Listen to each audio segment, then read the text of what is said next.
देश को क्या मिला? देश के सामने बेरोजगारी और अनिश्चितता मुंह बाए खड़ी है। सिर्फ प्रधानमंत्री और प्रधानमंत्री की एक वीडियो से शुरू होगी, प्रधानमंत्री के दूसरे वीडियो पे खत्म होगी। जनता के भी तो कुछ वीडियो है, 150 करोड़ लोगों के, उन वीडियोस पे कौन बात करे? ऐसा नहीं हो सकता कि साहब आप हर संस्थान को आपने अपनी सेवा में लगा लिया। मेटा से इनका वीडियो कुछ तकनीकी कारण से कुछ देर के लिए विलंबित हो गए, आपने पूरी मेटा को खड़ा कर दिया है। भारी ह्रास होने जा रहा है। हमारे पास उसकी वैकल्पिक योजना क्या है? कुछ भी नहीं। हम तमाम तिकड़मे, झूठ, विश्वगुरु, गौमूत्र, गोबर, इस सब में हमको उलझा के रख लिया गया। इस 2-3 महीनों में इस युवा पीढ़ी ने इनके इस पूरे ढपोर शंख के धज्जियां उड़ा दी। नमस्कार, मैं हूं संजीव श्रीवास्तव। आप देख रहे हैं 4 PM न्यूज नेटवर्क। दोस्तों, इन दिनों 13 जैन जी मेरा जैन जी, जैन जी जैन जी, देश में इसी की गूंज हो रही है। घटनाक्रम आप भिज्ञ हैं कि क्या कुछ इस देश में चल रहा है और इसके बाद सरकार की हठधर्मिता कैसी बनी हुई है।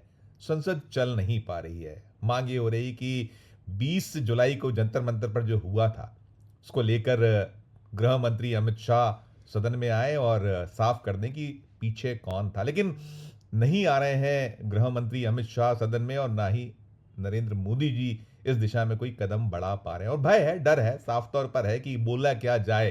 गलती पर गलती हुई और फिर गलतियों पर गलतियां होती चली जा रही हैं। और ये सब जो चल रहा है, इन सब के बीच डॉक्टर मोहन भागवत ने बागडोर संभाली और वे जैन जी, अल्फा जी के बीच बीती शाम प्रकट हुए। और प्रकट होने के बाद वहां से निकला क्या, हासिल क्या हुआ देश को, बड़ी उस कार्यक्रम पर निगाह नजर देश की थी। और हम जो लोग हैं, हम तो मान के ही चल रहे थे कि वो जो प्रवचन होते हैं, प्रवचन होंगे और उसके बाद कार्यक्रम समाप्त हो जाएगा। वैसे ही कुछ हमारे लिए निकला। लेकिन वास्तव में इस देश के जैन जी को क्या मिल पाया? इसके अलावा आप देख रहे हैं राहुल गांधी को रोकने की हर तरफ कोशिश है। इंडिया ब्लॉक को कैसे कहीं पीछे कर दिया जाए, वो पूरी ताकत सरकार झोंक रही, लगा रही, बीजेपी लगा रही, पूरा कुनबा लगा रहा है, रोक नहीं पा रहा है। अब आ गया है कि प्रयागराज में अंततः जो कल का कार्यक्रम है 8 अगस्त का राहुल गांधी का, उसके लिए उन्हें अनुमति देना पड़ी है। तो ये जो चल रहा है सारा कुछ, इसी को समझने बूझने के लिए चलेंगे। एक बेहद बेहद खास मेहमान सबसे उनको जोड़ना चाहूंगा। जुड़ गए हैं शीतल पी सिंह साहब। सर, बहुत बहुत स्वागत, धन्यवाद, समय निकालने के लिए आभार। सर, ये जो उवाच हुआ, हम लोग जो कह रहे हैं प्रवचन उवाच डॉक्टर मोहन भागवत जी का, और निगाह नजर देश की भी थी, दुनिया की, और जैन जी भी कहीं निगाह लगाया था कि शायद कुछ निकला है। लेकिन जैसा होता रहा है कि निकलता कुछ नहीं है। प्रवचन हुए और कार्यक्रम खत्म। उस प्रवचन के कार्यक्रम पे आपकी अपनी जितनी चीजें हुई कि कहीं उन्होंने पान के ठेले, वो दुकान की 29 लाख कमा लिए। मोदी जी कहते थे कि भाई पकौड़ा तलो, ये कह रहे हैं पान की दुकान को बता रहे हैं, श्रम की बात कर रहे हैं, लेकिन श्रमिकों के हाल, बाकी सब हाल, पूरा एक आपका जो इस पर जो हुआ है कार्यक्रम, समूची प्रतिक्रिया शीतल पी सिंह साहब। देखिए, बड़ी सुंदर प्रतिक्रिया तो वहां जो बच्चे निकले उन्होंने दी। इतना प्रभावित कर रहे हैं बच्चे, मतलब स्वीकार करना चाहिए कि देखिए, तकनीक के विकास ने और चुनौतियों ने उनको हमसे बहुत ज्यादा काबिल बनाया है। इतने बड़े कार्यक्रम में 15-16 साल की एक बच्ची बाहर आ रही है, माइक लगाने पे बोल रही है कि भाई क्या है, उनके पास सब्सटेंस नहीं है जो बोले हो, एक सहलाने वाली बातें हैं। उनके पास कोई हमारे लिए क्या मॉडल है, हमें जॉब कैसे मिलेगी, जॉब की पोजीशन कैसे आएंगी इस देश में, अर्थव्यवस्था का क्या हाल है, ये सब प्रश्न उन्होंने रखे, जो प्रश्न बुनियादी हैं, जो हम लोग भी अपनी बातचीत में रखने की कोशिश करते हैं। लेकिन हम कह सकते हैं कि वो बच्चे जो है बहुत प्रवीण हैं और बहुत ही सटीक जगहों पर गए। जैसे मैं कुछ बेसिक्स बताता हूँ प्लीज। हमारी बात पुरानी है, मैं उसको स्वीकार करता हूँ, लेकिन फंडामेंटल्स पर है। हमारे यहाँ मतलब जॉब है कहाँ? जॉब कृषि क्षेत्र में हमारा 16-17%, 18% उसका हिस्सा है।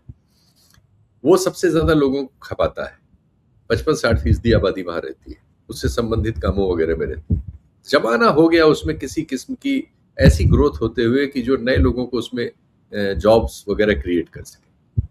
क्योंकि हम दुनिया में जिस तरह से उसमें परिवर्तन हुए हैं उसके बहुत पीछे चल रहे हैं। जो आजादी के बाद कुछ हरित क्रांति वगैरह हुई, कुछ श्वेत क्रांति हुई दूध वगैरह के क्षेत्र में, वो आखिरी है। उसके बाद हमारे पास कोई योजना नहीं है, कोई ऐसा विजन नहीं है जिसको हम देखें। वहां कहा गया था कि 2022 तक हम किसानों की आय दुगनी कर देंगे, अब वो सब बात ही गायब हो गई। क्योंकि आय तो दुगनी की जगह 1/3 या आधी हो गई या 2/3 रह गई। ज्यादातर मामलों में कठिनाई में है और किसान सड़क पे। तो सबसे बड़ा क्षेत्र जो था वो आपका, आप उसमें कुछ नहीं कर पाए। उसके बाद मैन्युफैक्चरिंग है, जो दूसरा आप कह सकते हैं कि सबसे बड़ा, और जिसके बारे में माना जाता है कि अगर उसमें विकास होगा तभी रोजगार बढ़ेंगे। लक्ष्य भी रखा गया कि कम से कम 25% जो है जीडीपी का हमें मैन्युफैक्चरिंग में जाना है। 16-17%, 16-16.5% के बीच हमारा उस समय था जब मनमोहन सिंह जी थे। अब वो 13% के आसपास झूल रहा है, कभी उससे भी नीचे चला जाता है, कभी थोड़ा आगे बढ़ जाता है, और नीचे आ गए ऊपर जाने की जगह। वहां रोजगार बढ़ने की संभावनाएं कम हो गई। सर्विसेज एक अकेला एरिया है, उसमें यह था कि हमारे पास आईटी सेक्टर जो सबसे बड़ा उसका जहां से हिस्सा आता है वो चला कुछ साल, चूंकि हमारी एक्सेंट अच्छी थी, हमारा बोलचाल का जो तरीका है वो पश्चिम को सूट करता था। हमारा जो काउंटर पार्ट है, जो हमारे लिए प्रतिद्वंदी कह सकते हैं आप, चीन के लोग, कोरिया के लोग या इन सब जगहों के, उनकी एक्सेंट थोड़ी क्लिष्ट है, और उनका जो शारीरिक विन्यास है वो भी हमारी तुलना में पश्चिम के लोगों के उतना करीब नहीं है।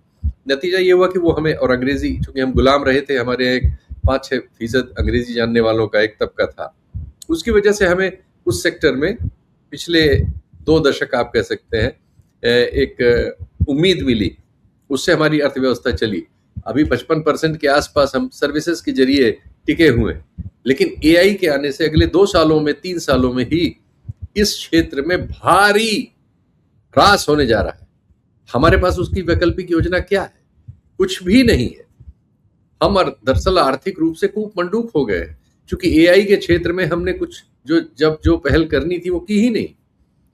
हम तमाम तिकड़मे, झूठ, महा विश्व गुरु, गौमूत्र, गोबर, इस सब में हमको उलझा के रख लिया गया।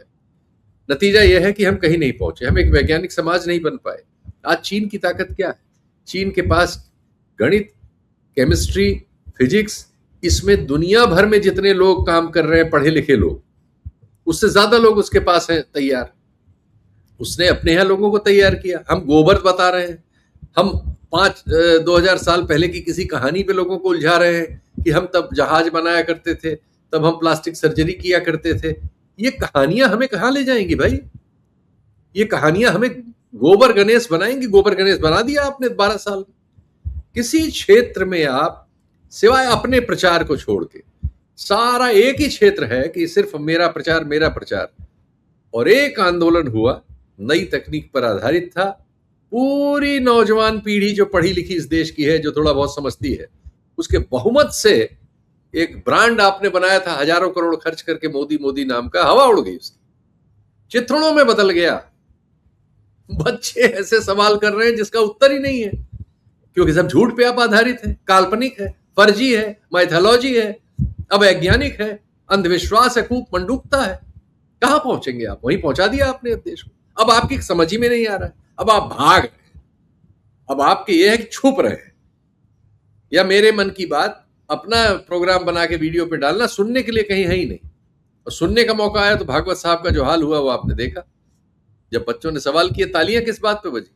उसने कहा कि आप तो ये कह रहे हैं, और आपके लिमय साहब ने भी कुछ दिन पहले हमें देशद्रोही कहा है। तो भागवत साहब को समेटना पड़ा रायता। नहीं, आप लोग तो हमसे ज्यादा देशभक्त हैं, और ये है वो है, मेरी तो ये राय है। अब मेरी राय क्या होती है भाई? आरएसएस की राय क्या है?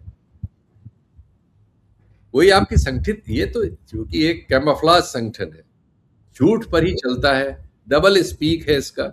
हर बात जो इनके खिलाफ जाए उसमें रंग बदल लेते हैं। किसी चीज पर स्थायित्व नहीं है, कोई रिकॉर्ड पर चीज नहीं है कि आप उसकी रेगुलर स्क्रूटनी कर सके।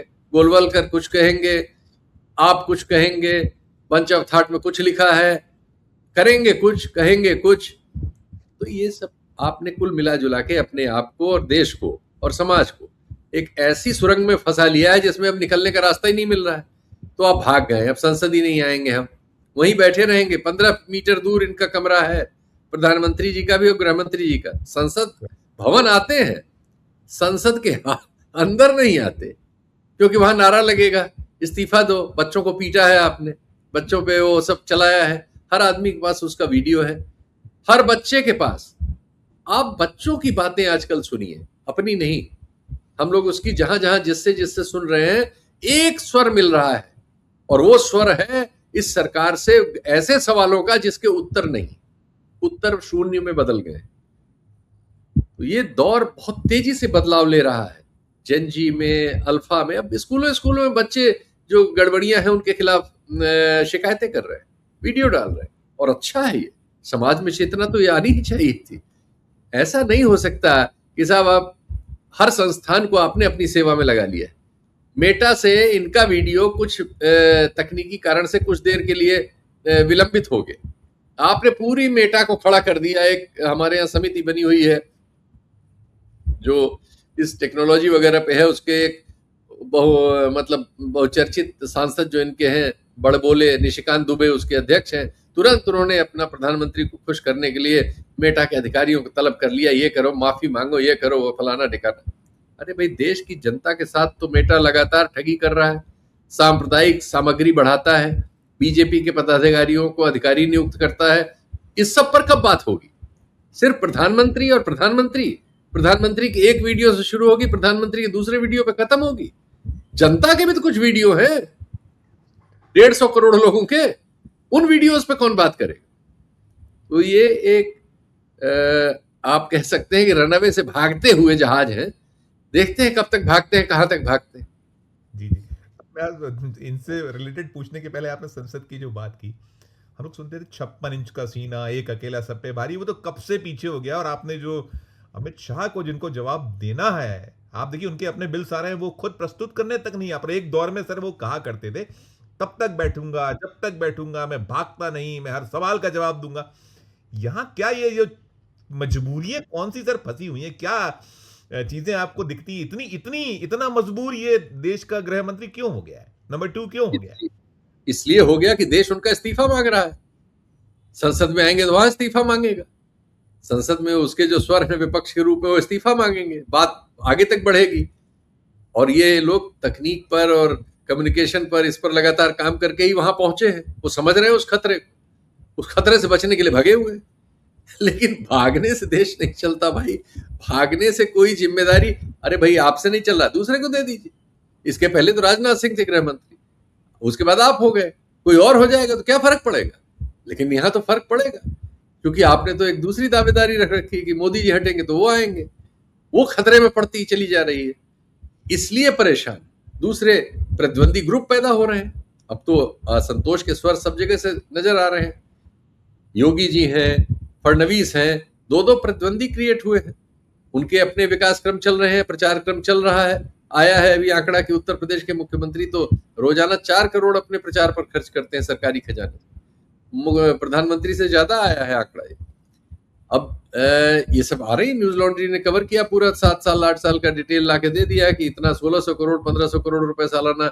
एक ऐसा राज्य जिसका per capita income national income से आधी से भी कम है, 2800 के करीब नेशनल इनकम है, $2800 सालाना, और यूपी की 1300-1400 है, 1200-1300 है। बीमारू राज्य है, बीमारू राज्य, भारी कर्ज में डूबे हुए हैं, भारी कर्ज में डूबे हुए हैं। बीमारू है तो कर्जे में ही डूबेंगे। कर्जे में तो सेंट्रल असिस्टेंस रहती है, क्योंकि 80 लोकसभा सीट है, सेंट्रल असिस्टेंस ज्यादा मिल रही है, इसलिए खिंच रही है गाड़ी, वरना तो भारी कठिनाइयों में होते। तो नतीजा ये है कि ऐसे लोग इतना पैसा खर्च कर रहे हैं सिर्फ व्यक्तित्व निर्माण पर, व्यक्तित्व निर्माण नहीं, व्यक्तित्व के प्रचार पर, और इसमें खूब डकैती चोरी हो रही है। और भ्रष्टाचार का आलम क्या है? अभी कानपुर लखनऊ एक्सप्रेसवे बना, उद्घाटन हुआ, और उसके बाद पहली बरसात में गड्ढे ही गड्ढे।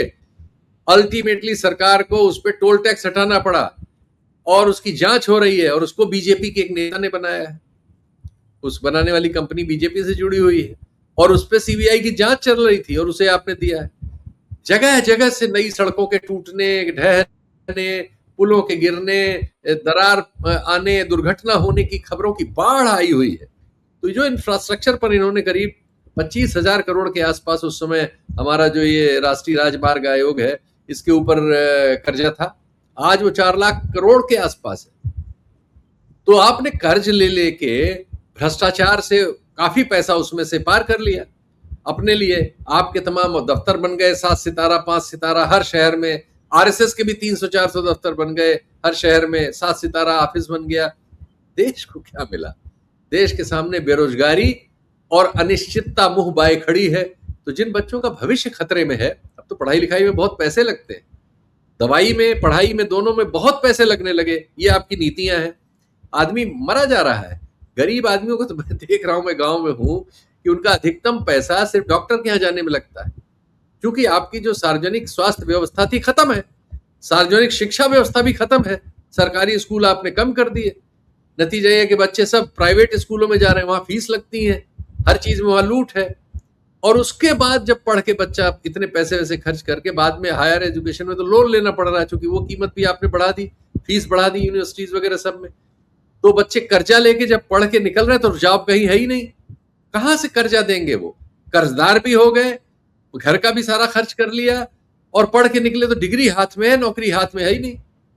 तो ये जो परिदृश्य है सामने हमारे, वो इतना अजीब है, इतना चैलेंजिंग है कि नई पीढ़ी बिलबिला उठी है। मैं वापस मोहन भागवत जी पे लौटूंगा। मोहन भागवत जी वाला जो वाच या उनका जो प्रवचन कार्यक्रम हम लोग कह रहे हैं, वो उनसे पूछा गया कि एक अच्छे नेता में कौन से गुण होने चाहिए, वो उसका जो उन्होंने एलिब्रेशन किया कि वो सो है ये और ये, और तो तो सर ये मोदी को ही लेकर वो सवाल था। और उन्होंने आज आरएसएस वही कि इतना दब चुका है, इतना डरा हुआ है, भयभीत है कि वो हिम्मत नहीं कर रहा कि मोदी जी बहुत हुआ, छोड़िए, अब जाइए, देश को बचने दीजिए, जो आपको कि राष्ट्रवाद कर दे। सर इस पे एक जरूर आप थोड़ा सा स्पष्ट और उसको एलाबोरेट कीजिएगा प्लीज। देखिए, एक तो ये जान लीजिए कि इनमें कोई अंतर्विरोध हो ये मत सोचिए। इस समय जो सत्ता की मलाई ये खा रहे हैं, ऐसी इनको जीवन में कभी नहीं मिली। सारे कुलपति इन्होंने नियुक्त कर लिए, सारे जो असिस्टेंट प्रोफेसर, चपरासी तक जो भर्ती होता है आरएसएस के कोटे से होता है। संस्कृति और शिक्षा विभाग पूरा आरएसएस के पास है। तो इससे ज्यादा आरएसएस के पास सामर्थ्य सत्ता के में कब्जे की कभी नहीं रही। तो वो इस सत्ता को बचाने के लिए सब नौटंकी कर रहे हैं। ये मत समझिए कि उनके भीतर कोई ऐसा चल रहा है और बदलाव, ये सब उनके यहाँ होता ही नहीं है। मजबूरी होती है, मजबूरी में धर्मेंद्र प्रधान का इस्तीफा हुआ है। मजबूरी बढ़ेगी तो हो सकता है अमित शाह की गर्दन तक ये बात जाए, वही बचाने के लिए इस समय सारी हरकत हो रही है। ये तलवार अमित शाह की गर्दन तक न जाए, लेकिन मुझे लग रहा है ये तलवार न सिर्फ अमित शाह की गर्दन तक जाएगी, ये मोदी की गर्दन तक धीरे धीरे बढ़ रही है। ये जो स्थितियां हैं ये वो लोग समझ रहे हैं। अभी ये युवाओं में है, छोटे बच्चों में है, लेकिन वो फिर उनके परिवारों में डिस्कस हो रही है ना। बहुत सारे परिवार जो सब राइट विंग के थे, जब मोदी जी को महान और भगवान समझते थे, आर्थिक जो कठिनाइयां आई हैं उन कठिनाइयों ने अब सबको विचलित कर दिया है। पेट्रोल में आप एथेनॉल मिला रहे हैं, गाड़ियों का एवरेज कम हो गया है, गाड़ियों में मेंटेनेंस बढ़ गई है, उसको आप जबरदस्ती मीडिया से और इधर उधर से और धमकी दे के और नोटिस दे के और कोर्ट में ले जाऊंगा, यहाँ करूंगा, पुलिस भेज के और डरा के सब चीजों को आप लागू करना चाहते हैं, डरा के गलत बात मनवा लेना चाहते हैं समाज से। कैसे होगा? ये सब नहीं हो पा रहा है। और अब समाज में बच्चों ने दिखा दिया कि नहीं, नो को नो कहना है, कोई कंप्रोमाइज नहीं, मारना है मारो, गोली मारनी मारो, पानी फेंकना है फेंको, हम बैठे हैं। बच्चों ने ये करके दिया, और बच्चों ने जब ये कर दिया तो हमारी पीढ़ी शर्मिंदा हो गई। वो जो इनके लिए ढोल बजाती थी, अब उसके पास जवाब नहीं, वो अपने बच्चों को जवाब नहीं दे पा रही। हमारा छोड़िए, अपने बच्चों को जवाब दीजिए।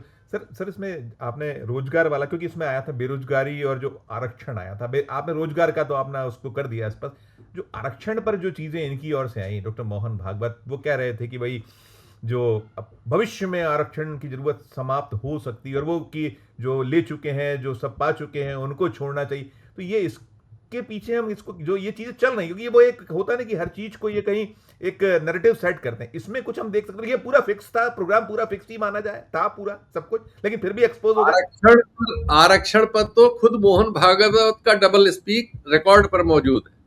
बिहार के पिछले चुनाव में उन्होंने कहा आरक्षण पर पुनर्विचार होना चाहिए, वक्त की जरूरत है। चुनाव वहां नुकसान हो गया बीजेपी को। उसके अगले चुनाव में उन्होंने कहा आरक्षण 200 साल चलेगा। तीसरे में अब कुछ और कहा, चूंकि राजस्थान में राजपूत उठ के डंडा लेके चले आए आरक्षण के विरोध में।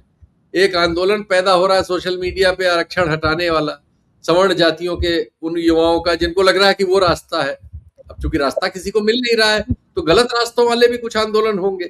तो उस तरह का एक आंदोलन है जो जिसके तर्क बहुत बार बहुत जगह संसद में, अनेक विमर्श में, अनेक लीगल स्क्रूटनी में, अनेक कोर्ट फैसलों में ऑलरेडी खारिज किए जा चुके हैं।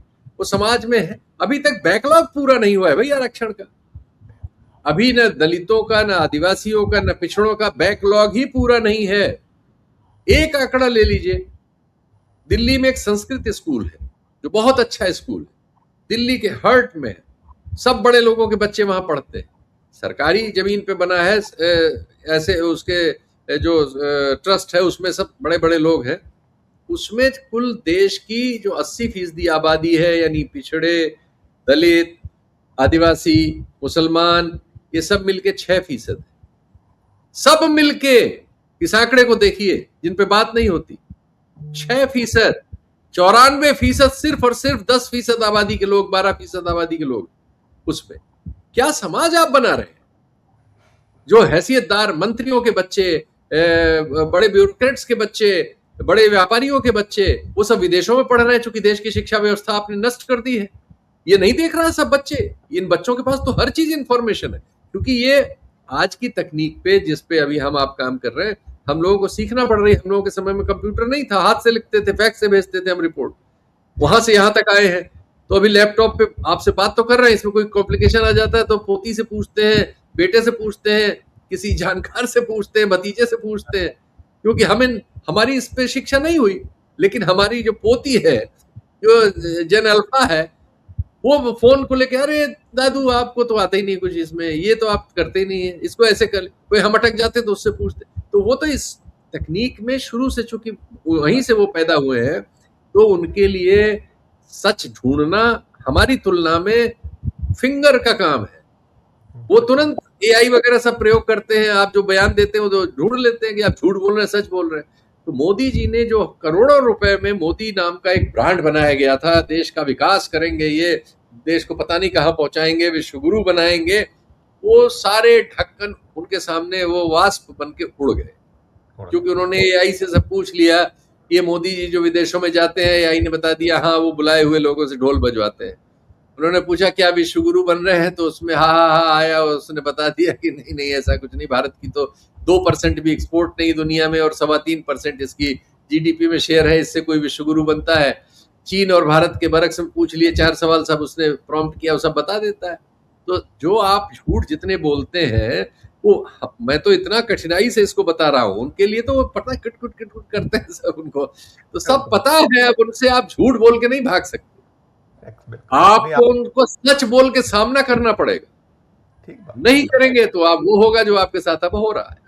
नहीं, ये तो झूठ पे टिकी दुनिया है पूरी। आपने जो बात की सर, हम लोगों ने भी हैंड कंपोजिंग में दुनिया, हम लोगों ने जो प्रूफ रीडर के तौर पर शुरुआत की थी, हैंड कंपोजिंग, ब्रोमाइड और फोटो फिल्म। मैं सर अभी एक चीज दूसरी, आपने सोशल मीडिया की बात की, जहां हम बैठे हैं हम लोग, इतने वो है दुष्प्रभावों पे बात हुई, तो उन्होंने वही कई जो इंडिकेशंस दिए हैं कि ये प्रतिबंध समाधान नहीं है, लेकिन बाकी जो उन्होंने चीजें कही है सर, हम लोग तो भोग ही रहे हैं। जब चाहे तब बंद कर देते हैं, स्विच ऑफ हो जाता है, आप जब चाहे जो चाहे मेटा को बुला लिया है। तो ये भी कहीं कुछ, ये भी कुछ चल तो रहा ही है कि हम सबसे ज्यादा इनके लिए बहुत बड़े खलनायक के तौर पर हैं, क्योंकि हम सब सच बता रहे हैं। आप बैठे हैं, हम बैठे हैं, हम हमारे जैसे बहुत सारे लोग हैं। हम आप तो ठीक है, हम आपने इनिशिएट किया इस सोशल मीडिया प्लेटफॉर्म्स में सच कहने की कोशिश की, आलोचना करने की कोशिश की, सवाल पूछने की कोशिश की, एक दौर था। अब हमसे आपसे आगे निकल गया है दौर। हम कहें न कहें, वो जेनजी जो इंस्टा पे है, जो रील में काम कर रहा है, वो हम पे आप पे भी निर्भर नहीं है। मैंने जैसा बताया, वो सूचनाओं के नए स्रोतों का प्रयोग करने में, नए ऐप्स में, ये एक ऐप रोकेंगे वो दुनिया के नए ऐप्स आते रहते हैं। वीपीएन होता है, मैं तानाशाही ऐसे देशों में गया हूं जहां तानाशाही है, जहां इस पे प्रतिबंध, उस पे चीन है, रूस है, इन सब जगहों में वो वहां के युवा वीपीएन, आज दुनिया के युवाओं को आप रोक नहीं सकते इंफॉर्मेशन से। आपकी सारी चालाकियां नई तकनीक ने ध्वस्त कर दी है, तो रोज नई तकनीक है, उसमें आगे विकास हो रहा है। उसकी भी बदमाशियां है, वो एकदम अलग चैप्टर है, लेकिन आपकी बदमाशियों को पकड़ने भर का सब कुछ उसमें उससे ज्यादा आ चुका है। तो अब ये बात उससे आगे निकल चुकी, जो हम आप कर रहे हैं। हम आप अपनी पीढ़ी के लोगों में ही अगर थोड़ा बहुत कंकड़ डाल सके तो बड़ी बात है। नए बच्चे हमसे आपसे बहुत आगे इंफॉर्मेशन में और सब चीजों में निकल चुके। मैं सवाल ये करना चाहता था, ये तेरा जेनजी मेरा जेनजी की जो मैंने बात की, तो इसमें अब राहुल गांधी का जो जेनजी है, मैं प्रयागराज पे चलता हूँ। आपने देखा कि पहले आपने रोका था कोटा रोका, फिर आपने देहरादून, उत्तराखंड रोका, राजस्थान, फिर उत्तराखंड, अब उत्तर प्रदेश में जो कुछ हुआ और फिर अंततः ये निकल आया कि आपको वो जो परमिशन आपने पहले दी, पैसे जमा कराए, निरस्त कर दी और अब फिर ये आ गया कि सशर्त। तो ये है कि भय भी है, डर भी है, दिल्ली के भी कहीं कुछ ना कुछ रहा होगा। इसको कैसे हम लिया जा सकता है? नहीं, उत्तर प्रदेश में और जनरली बीजेपी शासित राज्यों में यही होता है, विपक्ष को वो राजनीतिक गतिविधियां करने से रोकते रहते हैं। उनका सिर्फ एक ही काम है कि अपनी सब करते रहो, सामने वाले को न राजनीतिक गतिविधि करने दो, न सोशल मीडिया पे काम करने दो, न मीडिया में रहने दो, सब संस्थानों को खरीद लो, सब चीजों से करप्शन कराओ, चुनाव आयोग से बेईमानी कराओ, कोर्ट से गलत फैसले कराओ, इसी सबसे जीत रहे हैं। ये एक ईमानदार प्रतियोगिता नहीं है। जैसे ही इसमें ईमानदारी आएगी जो नौजवान ला रहे हैं, तैसे इनका खात्मा है। ईमानदारी, क्योंकि सवाल होंगे तो तथ्य सामने आएंगे, तो आएगा सब ढोल में पोल है। सिर्फ एक महंगा पेन लगाना विदेशी, 4 बार कपड़े बदलना और टेलीप्रॉम्प्टर पे भाषण पढ़ना, कहीं अंतर्राष्ट्रीय मैदान में फंस जाना तो चुप हो जाना, गोल झूठ मूठ में गले लोगों के पड़ना, इन सब का एक्सपोजर चिथड़े कर दिए। मैं वही कह रहा हूं कि इस 2-3 महीनों में इस युवा पीढ़ी ने इनके इस पूरे ढपोर शंख के धज्जियां उड़ा दी। ऐसी सामग्री इस समय तैर रही है कि मैं उस पर बात ही क्या करूं। जो ये दूसरों के लिए कराते थे, जो इन्होंने राहुल गांधी के लिए कराया, करोड़ों रुपए खर्च करके, गैंग लगा के, आईटी सेल खोल के उसको जबरदस्ती मूर्ख साबित करने की कोशिश की, अभी भी वो कोशिश करते रहते हैं, हवा हो गई और ये मूर्ख साबित हो गए, उल्टा हो गया। समझ में इनके नहीं आ रहा है कि इस चीज से कैसे निपटे। सच्चाई ये है कि अब इनकी समझ में नहीं आ रहा है। इस समय इनकी सारी हरकत न समझ में आने वाले व्यक्तित्व से जो होती है वो हो रही। बिल्कुल, मैं 2-3 सवाल में सर खत्म कर दूंगा, पर टाइम थोड़ा ज्यादा हो रहा है आपके, मेरे तो करने में बहुत आनंद आता है आपके साथ। मैं सर एक एक तो जो सीजेपी ने जो अनाउंसमेंट किया है, वो क्या बोलती पब्लिक, ये चीजें ये अब ये क्योंकि निकल तो चुकी है बॉल, अब आपके बिल्कुल कोर्ट से बाहर है, आप पूरी कोशिश कर रहे हैं, तो ये और कितना अब डैमेज और फिर कैसे डैमेज रुकेगा, क्योंकि अब इनकी सुर आप देखिए सीजेपी को लेकर भी सारा कुछ हो रहा है। अब रुकने वाली कोई चीज नहीं है, आगे ही बढ़ती रहेगी और आगे बढ़ते बढ़ते कब क्या शेक मिलेगी वो हम आप रिपोर्ट करेंगे। हम आप खुद ही हतप्रभ हैं जो हो रहा है। सच्चाई ये है कि मैं इसकी व्याख्या करने में अपने को अक्षम पा रहा हूं। मैं तो रोज इनको देख रहा हूं और उसको रिपोर्ट करने की कोशिश करता हूं, उस पर बात करने की कोशिश करता हूं, लेकिन ये हमारी सोच समझ से बहुत आगे की चीजें हो रही। सच्ची यार, मैं इसको ईमानदारी से स्वीकार करना चाहता हूं। जबरदस्ती विद्वान बनने की कोई मुझ में योग्यता नहीं, न मैं उसके मामले में बन सकता हूं। मुझे नहीं मालूम कि ये जो उन्होंने नया ये आयोजन लिया है, ये कैसे कहाँ अनफोल्ड होगा, लेकिन वो असाधारण चीजें पैदा कर रहे हैं, तो पता नहीं क्या होगा, देखते हैं। सर जैसे इन लोग कोशिश करते हैं कि हमारे जो हम पर आ रहा है, जो पेस आ रहा है, उसको कैसे कम किया जाए, तो उन्हें झारखंड उठाया, पंजाब चला, जगह जगह चल रहा है कि यहाँ क्या हो रहा है, वहां क्या हो रहा है, राहुल क्यों नहीं बोल रहा। राहुल ने, वो भी झारखंड वाले, वो भी उसको कहीं पंचर कर दिया उन्होंने कि भाई ये करिए आप सीधे सीधे। अब इनकी जो मजबूर कर रहे हैं बार बार, लेकिन ये मजबूर होने या अपनी जो हडरमी से छोड़ने को तैयार नहीं है, क्योंकि झारखंड में आ गया, बाकी भी जगह आ रहा है। तो क्या कहिएगा, ये सब चीजें जो हो रही हैं, इस पे क्या एक हम ले सकते हैं, देख सकते हैं, आएगा कुछ इनके समझ में नहीं आएगा? मैंने वही कहा कि जो आज परिस्थितियां हैं उनको काउंटर करने की वो कोशिश अपनी कर रहे हैं, लेकिन वो चीजें सफल इसलिए नहीं होंगी कि इन्फॉर्म्ड पीपुल है इस समय, जो जिन लोगों से उनका मुकाबला है। हम लोगों को वो हरा सकते थे, हराया उन्होंने, इन लोगों को नहीं हरा सकते। ये इन्फॉर्म्ड जनरेशन है और इसके पास वो टूल है जिससे इंफॉर्मेशन गैदर की जाती है, जिससे इंफॉर्मेशन फैलाई जाती है, जिससे राय बनाई जाती है। जो चीजें इनके हाथ में थी वो एकाएक इनसे छिन गई। जी, प्रधानमंत्री जी की रील पे रील आई थी सर, शुरू में आई थी, माँ को गाली दी, मुझे गाली दी, फला। अब जो नई रील है उसकी भी चर्चा है, हैंडलूम दिवस मनाई है, आप हैंडलूम को बढ़ावा दीजिए।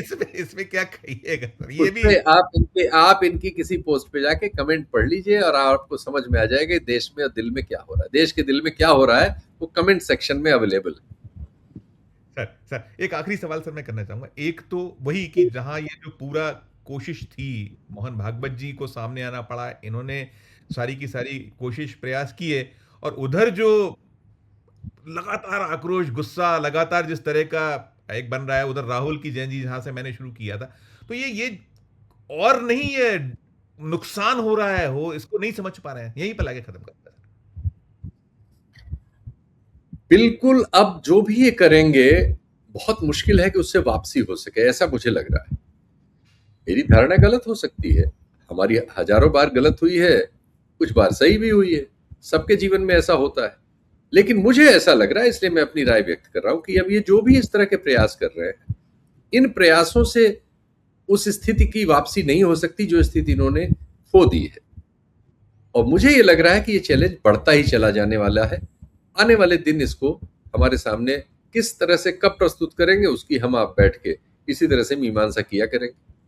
एक सवाल और सर मेरे मन में आया, वो 16, 17, 18 स्पेशल सेशन की भी बात चल रही है कि वो क्या उनका जो बिल और तमाम वो फलीभूत होने जैसे, क्या उसको क्या देख पा रहे हैं? वहां खत्म करूंगा, सॉरी मैं करूंगा ये अंतिम। नहीं नहीं, वो सब देखिए कि ये कानून कायदे, इस मामले में कानून बना लिया, सोचा इससे लोग खुश हो जाएंगे, इन सब चीजों से अब लोग संतुष्ट नहीं होने वाले, क्योंकि उनके सामने भी चैलेंज बहुत बड़ा है। खाली हाथ है, कर्जदार है, पेट खाली है, दिमाग में उससे बेचैनी है, उसका हल ये तिकड़मे नहीं है, मटेरियल हल सामने कुछ है नहीं, सवाल मटेरियल बेस पे आ रहे हैं। इसलिए मुझे कहीं भी अब किसी भी चीज से इनके लिए अफर्मेटिव संभावना फिलहाल नहीं दिख रही। बहुत शुक्रिया सर, आभार, धन्यवाद, नमस्कार। Thank you. नमस्कार। आप सुन रहे थे शीतल पी सिंह साहब को, और शीतल पी सिंह साहब ने, चाहे वो डॉक्टर मोहन भागवत का जो जैन जी अल्फा जी से संवाद का कार्यक्रम हो, हम तो प्रवचन ही कह रहे हैं, प्रवचन था, निकला क्या? शून्य। और इधर जो तिकड़म में, इधर जो प्रयास, राहुल को रोको, इंडिया ब्लॉक को रोको, यहां करो, ये नैरेटिव बनाओ, वो नैरेटिव बनाओ, लेकिन जो ये है जैन जी अल्फा जी, आपने सुना शीतल जी को, और बहुत दूर टूक स्पष्ट तौर पर और साफ उन्होंने जहां कहा कि ये क्या कुछ कर सकते हैं बच्चे जो देश का वास्तविक भविष्य हैं, हम उनको कुछ भी प्रिडिक्ट करने में असमर्थ महसूस करते हैं। और सच है कि वो बच्चों का जो सोच है वो अद्भुत है, अभूतपूर्व है, और जो निकल रहा है आप देखिए उनकी प्रतिक्रियाएं, कि इधर एक रील आती है और उनके बाद जो कमेंट्स आते हैं, इधर डॉक्टर मोहन भागवत कार्यक्रम करते हैं और फिर उसके बीच में सवाल और तमाम जिस तरह से प्रश्न उठते हैं, निरंतरित करे दे रहे हैं। और ये जो इकड़म तिकड़म, साम दाम दंड भेद, और वास्तविकता तो यही है कि उनका जो जैन जी तो वो कांवड़िए हैं जो उत्पात मचा रहे हैं, आप देख रहे हैं उत्तर प्रदेश में कैसा एक, और वहां उनको डिफेंड किया जा रहा है। यहां जो वास्तविक